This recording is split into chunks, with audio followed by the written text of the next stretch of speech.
Welcome to Science. Today we are taking a deep dive into memory. Leave a like and let us know what you may have learned.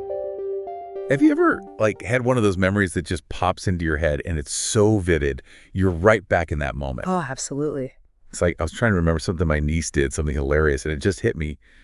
Our brains are wild, right? Yeah. Like they hold on to all these moments. We're diving into your research on memory today, all this stuff you've been looking at. Yeah. Looking forward to this. Me too. It's fascinating, really.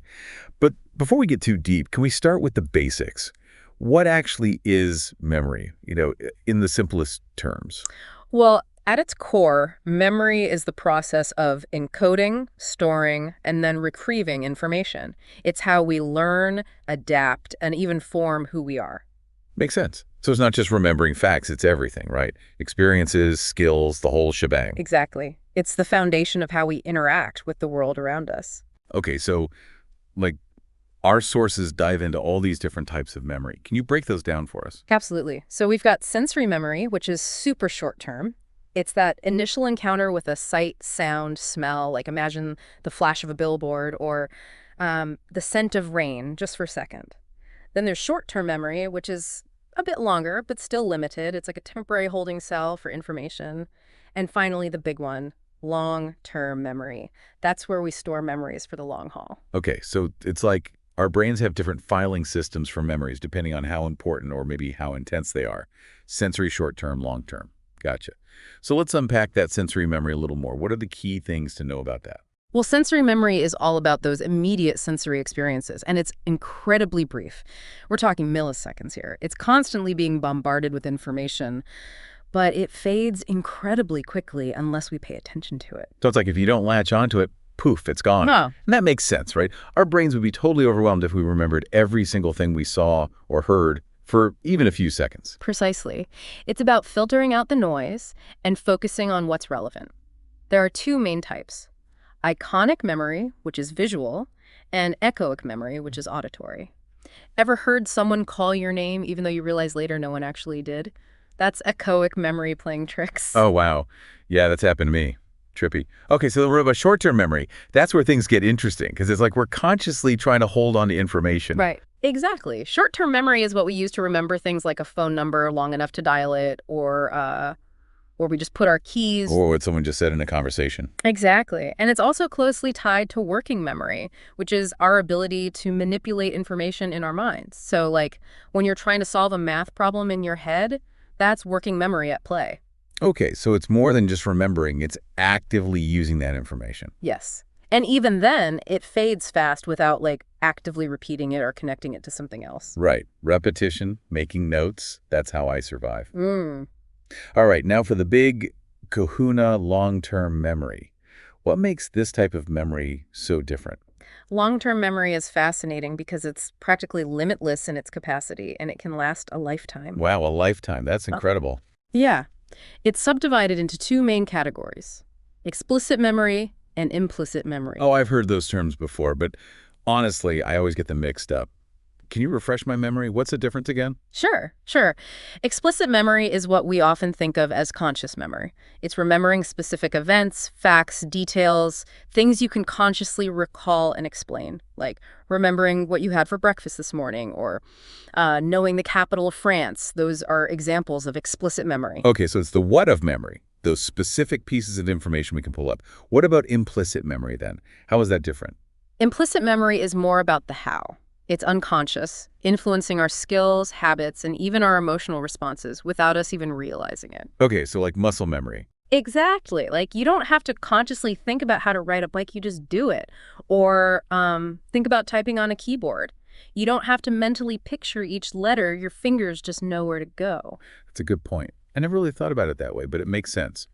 So we've got these different types of memory, but how does it all actually work? What's going on in our brains when we form a memory, store it, and then recall it later? Well, one of your sources uses this really helpful analogy of a computer, which I think makes it easier to understand. Okay, I'm intrigued.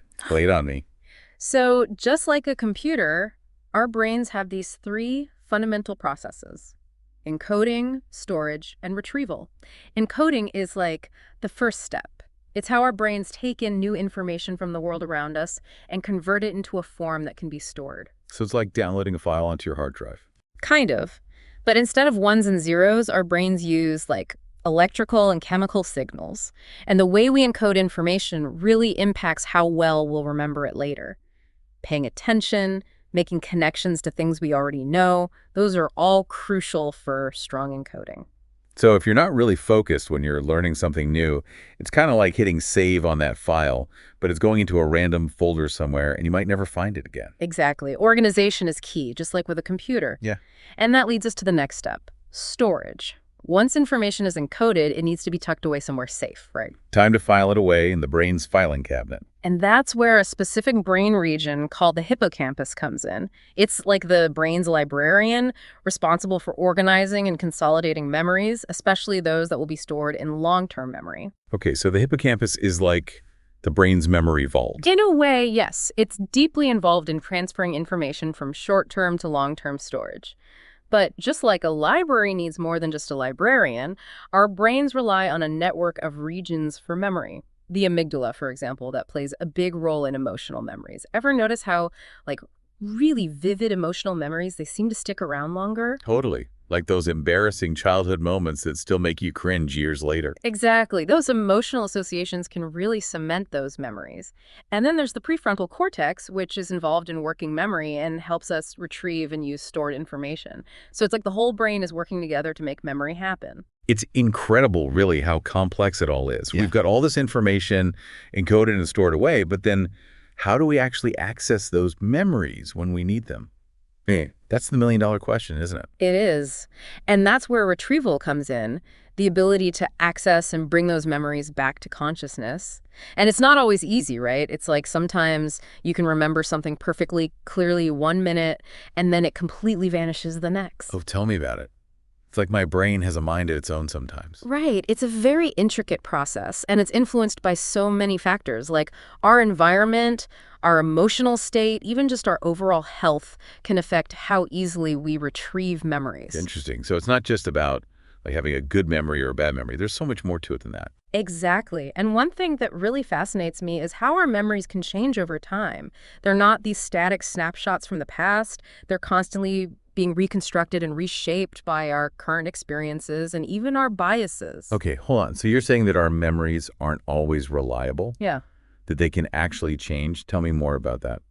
So are you saying our memories are more like impressions than perfect recordings? That's kind of freaky when you think about it. In a way, yes. And one of your sources talks about this thing called the Mandela effect. Have you heard of that? It's where, like, huge groups of people all have the same false memory. It's pretty wild. I have heard of that. Like, I swear I remember it being called the Looney Tunes, not Looney Tunes. Exactly. It's like if memory serves us so well for so many things, how can it also lead us so astray sometimes? And it really makes you question how much of what we remember is actually accurate. Right. Big questions. So given all of that, is there anything we can do to improve our memory? Or are we just kind of stuck with what we've got? No, you're definitely not stuck. Our sources highlight some pretty cool tips for boosting memory power. It all starts with understanding how memory works, and then you can kind of hack the system, you know? I like it. Hack the brain. So what's the first step? How do we become memory masters? Well, first and foremost, attention is key. We talked about this earlier, but it's worth repeating. Multitasking is the enemy of good memory. When you're trying to focus on a million things at once, your brain just can't encode information effectively. So put down the phone, close those extra tabs, and really zero in on one thing at a time.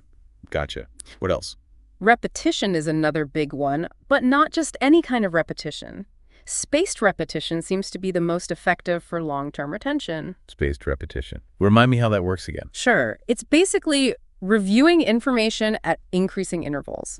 So, like, you might review something you learned a few minutes after you first learned it, and then again a few hours later, and then the next day, and then a few days later, that kind of thing. Interesting. So cramming is actually the worst thing you can do. Pretty much. Consistent, spaced-out review is way more effective for long-term learning.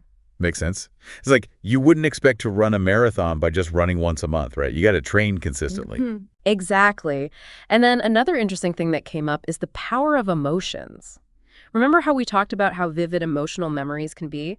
Well, you can actually use that to your advantage. Oh, so if I can make something boring more emotionally engaging, I'll remember it better. Exactly. Find a way to connect with the material on a personal level, or find the humor in it, something like that. It can make a big difference. And of course, we can't forget about sleep. Ah, yes, sleep. The ultimate brain reset button. Right. Getting enough sleep, especially that deep REM sleep, is crucial for memory consolidation. It's like while you're snoozing, your brain is busy filing away all those memories you made during the day. So skimping on sleep is like sabotaging our own memory. You could say that. Sleep is non-negotiable when it comes to brain health, for sure. So to recap, pay attention, space out your practice, get those emotions involved, and prioritize sleep.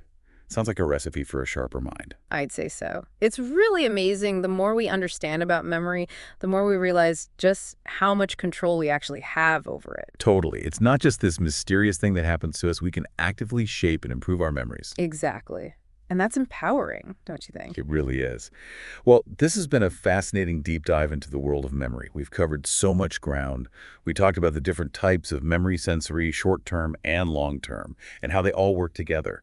We explored the fascinating science of how our brains encode, store, and retrieve information. And we even learned some pretty cool tips for improving our memory power.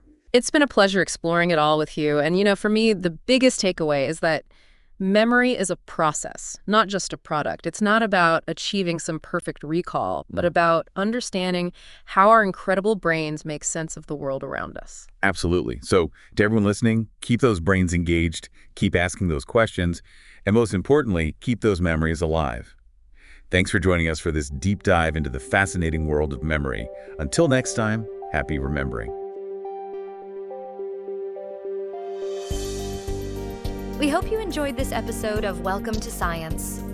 Welcome to is dedicated to exploring new technology to create informative and entertaining media.